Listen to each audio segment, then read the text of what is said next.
Good morning. My name is Specialist Ragsdale. I will be giving a unclassified brief on accountability and the leader and what it means to be accountable and what it means to be a leader.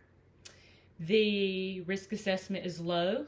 Please watch out for tripping hazards from the computers and know your exits for safety in case something were to happen. All right. I would like to start off with the purpose. I'm going to start.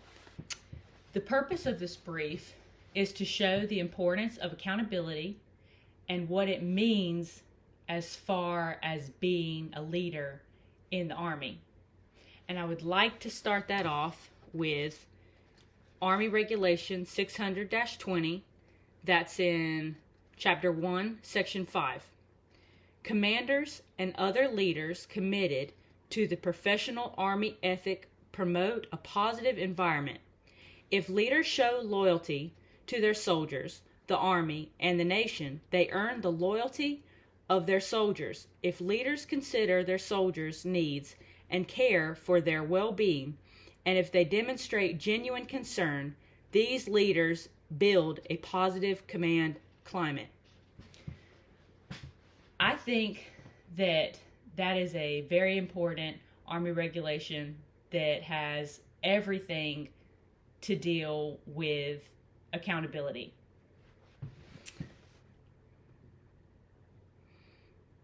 All right. So the leader is not only responsible for himself, but also for his soldiers. That's number one. All right, so the leader is going to show responsibility of the soldiers by showing commitment, being involved, constantly staying on top of them. Not micromanage exactly, but staying involved.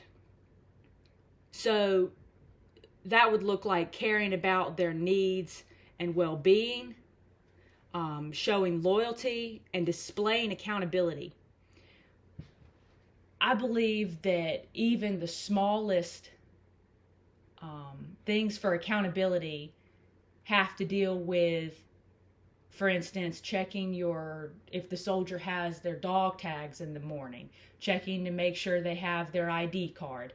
It's little things like that you can stay on top of accountability and help gain trust in general. Now, the leader also has a responsibility to the Army as well. Now, that would be showing commitment to Army ethic, promoting that positive environment like stated in AR 600-20, showing loyalty to the Army and the nation. That comes with a sense of pride, I would feel like. And also displaying accountability. That goes without saying.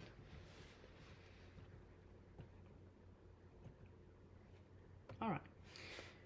Now, what does accountability actually mean? Not what just does it mean, but as far as being a leader. It's the acknowledgement and assumption of responsibility for actions, products, decisions, and policies, including the administration, governance, within the scope of the role or employment position, and encompassing the obligation to report, explain, and be answerable for resulting consequences.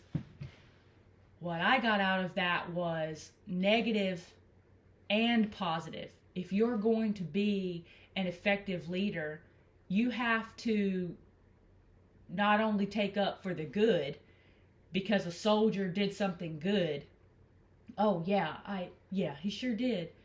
But also the negative. Oh, that wasn't, no. You have to be accountable for both. There's no in between with being a good leader. Okay, so the leader with accountability. The leader's going to set and hold people to a common expectation by clearly defining the company's mission, values, and goals. If you don't have a clear goal, or you're not given a clear goal by your leaders, by your chain of command, then the mission's not going to get completed, or it will severely throw off the time that the mission will get completed, as we all know. All right. The leader with accountability holds each soldier accountable for their own part in accomplishing a mission. If each soldier has a specific task, then they will be held accountable. And a team is everyone. There's no I in team. You have to have everyone participate to complete the mission. And that's what makes it successful. Also, that would build even more trust with your team, because you would know that, oh, well, that person was doing this, or that person was supposed to do this. You would be able to trust them. It would be less micromanaging.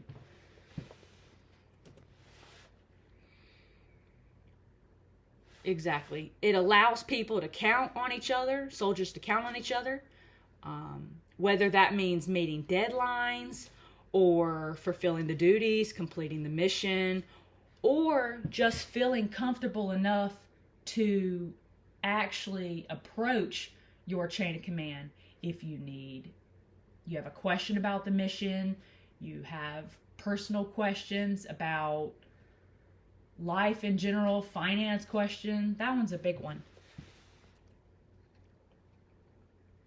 Okay, so what would the leader be like without accountability? What would the Army be like without this accountability in all of the leaders? It would display ineffective leadership practices, and the mindsets would be off. You always have that person in formation that doesn't want to do PT or doesn't want to do maintenance Monday. If you always have those negative people, it's going to throw your whole mood of the whole day off for the soldiers. You have to have that positivity. You have to have that positive mindset. So a leader without accountability would also lose the soldiers' respect and bring down morale. We all know about that. Then no one's going to want to show motivation, and no display of commitment. So in conclusion, accountability is,